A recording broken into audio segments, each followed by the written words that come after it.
it comes to marketing, like one of the most undervalued things that you can be doing is just creating content on social media. So we can start to dive into that one as Creator? a way to make money too. Yeah. Yeah, let's do it. Um, Where would you put creator? I think we both would agree on this. yeah. S tier. S Yeah, tier, man. that's tier. Unstoppable at the moment. And also, just to clarify, because someone in the chat had never seen one of these tier lists, I guess, it's the best at the top, worst at the bottom. Yes. Yes, sir. So So, let's talk about it. I just talked for so long, so you take over here.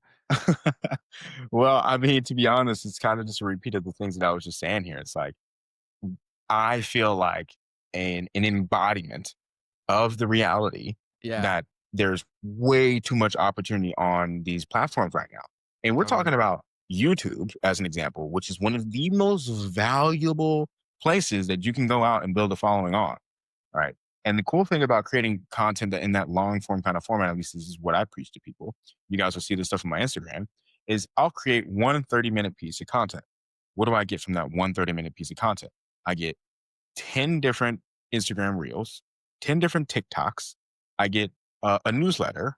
I get uh, five, 15 tweets, right? From one video that I just spent the Mhm. time creating.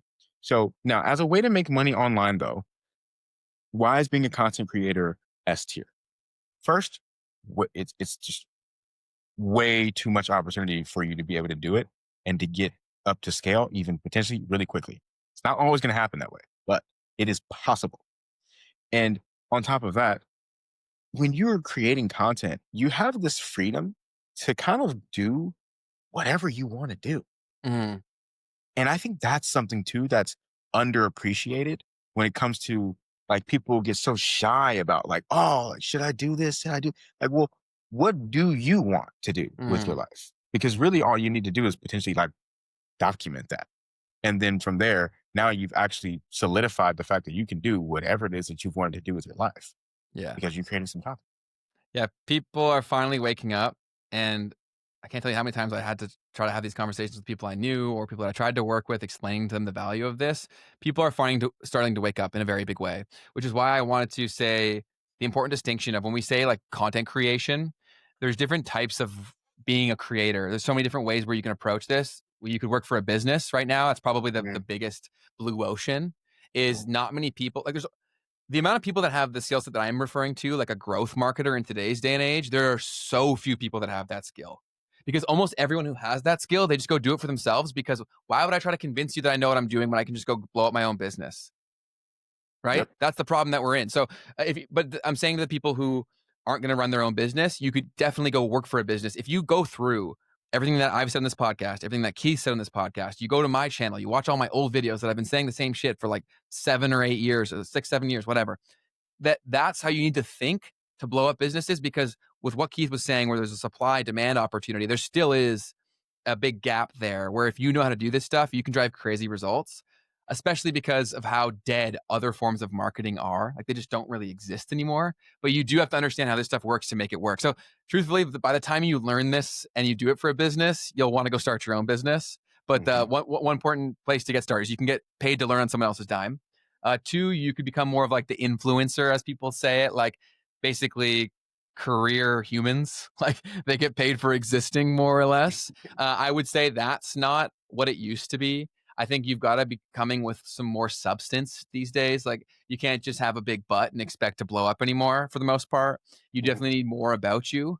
So I am not huge on the influencer route. I'm more so of an advocate of say business creator, like you're the face of the business you're trying to build. I think that's a Mhm. far better route. You can also become an affiliate marketer through content. I wanted to make sure to include that. So affiliate marketing is the concept where you don't even work directly necessarily with an existing business. You just drive traffic to their offer and then you get the credit for that sale in terms of commission that you earn.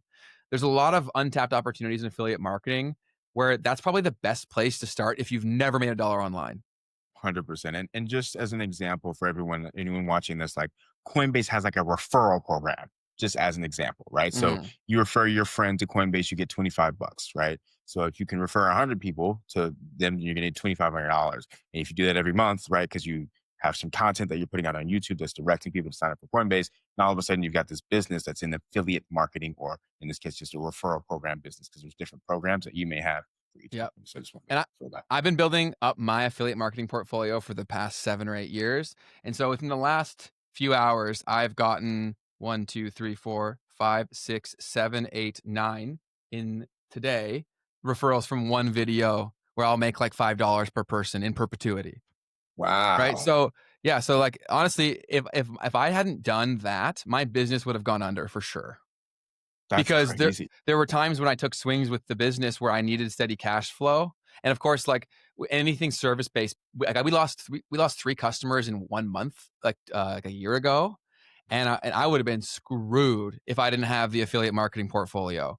So I think that's a great place to start, especially because it is recurring. If you learn these skills and you go find an offer that offers recurring and it's a very sticky service, sticky meaning once you get them there, they're not going to leave. That's a great way to build up your floor of income.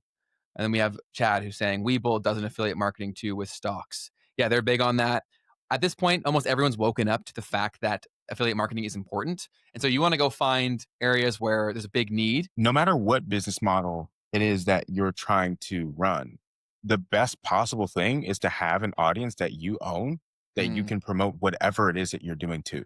yes. And that genuinely like you, right? Where you can be Yes. honest and you don't have to, because also if you sell a product that's actually needed to people that know, like, and trust you, then when people come in and inevitably are assholes, because that will happen. When you start a business where you're selling to everyone, you're going to get people who suck, right? And so if you have that initial core community, they'll also diminish the amount of pain a shitty person can inflict. Right. So, Mhm. like for Step Pals, for example, one of my apps, we had some people who initially gave it bad reviews because they just didn't understand the premise. Like the whole point is it's a walking accountability game, right? So people are like, why do I have to pay for this? I was like, because you wouldn't use it if it was free, dickhead. Right. So the whole point is that That's true though. yes. And so I'm like, that's the entire point. And so they're coming to our app and giving us 1-star reviews for that. But now because I've shown people who understand the product that we care about them, they came back in and were our defenders basically and got our ratings up high and they fight people and they come in and be negative. So that stuff really does matter. It's kind of, that's what the true moat is these days. The moat is no longer how much money, how many people do I have and all that stuff. It's really how many people can I get to ride with me and help make their life better too. So Love it, Chad man. here also said, is drop shipping dead? So whenever an industry is dead, it's never truly dead. It just means that the opportunity is gone unless you're really good. I guarantee you there's still a ton of people making millions of dollars per year from drop shipping. They're just better than you and you're never going to catch them because they're 10 years ahead. I was just talking to someone earlier today. I didn't This was an anecdotal story, but he was talking about how his friend uh, is making $250,000 a day during this part of the year off of It's got to be not drop revenue. shipping, not drop. Yeah, of course, but Yeah. I mean, That's so oh, crazy. oh, my bad. $250,000 a day in revenue. My bad, then. Okay, the expenses on that could be like 200 plus thousand. That's A lot of brands operate like that. 1.5. That's $1.5 million of profit a month, if that's Yeah, the case, Ben. that's still, I'm not saying that's not fantastic, but I'm saying the numbers definitely matter. Yeah, yeah, Most for people sure, in for here have sure. never run a business, Keith, right? So they hear Fair. 250,000, they're like, he's making 250 grand a day. When like, when realistically he could be making like a grand or five. Like that's actually possible. It is possible. It is possible. But I imagine your average, if you're at scale, you're going to be Yeah, pulling around, somewhere around 30, maybe a little bit less percent of your it's still profit. fantastic. I'm not saying that's not But amazing. I'm that's just saying that important. numbers matter. Yeah, Yeah. that's incredibly impressive. But that's also what I would say here too is that all of these things that we're talking about, and the last one that we'll talk about in particular in terms of starting a SaaS, why things can snowball so much is because the rich get richer. So if you actually have a good product and you're good at marketing, you can genuinely take on Nike. Like Hmm. that's the crazy shit now, right? Hmm. Because now your core supporters, Nike did this well in the last era of marketing, where they made the people who stood with Nike their marketers, right? In the field. Yeah. Now, not only are they in the field, they're online 24/7. So if you truly win this, your sneezers, which is a marketing term for people who will spread your message, are crazy effective. Yep. Right? That's why Yep. these brands are going to start falling because they don't get this. I'm sure some of them will move and modernize quickly, but they're still so far behind the 8 ball that they're so far behind the game where, like, Keith, why I'm so excited for this show is because we can literally grow massive businesses off of this shit that are just going to be better Hmm. Hmm. because we'll actually do the shit that people want. We won't need as many people involved. We won't have public shareholders. We'll just kick their ass. Yeah. Um, thing that I'll just say on all of that is just like product, product, product. And we've talked about this over and over again around like the empathy thing and like really, really, really trying to understand who it is that you're serving, what they do. And And can you do it? yep, yep. And this is a major thing that I've continued to learn from myself is like give yourself the time to like really understand, like Yes. It's so much really, more. really, really understand. It always is that deep. People always say it's not that deep. And I used to people growing up, people always like, "You're so intense." Like, it's not that deep. I'm like, "Brother, it's always that deep." And you lose because you don't acknowledge that.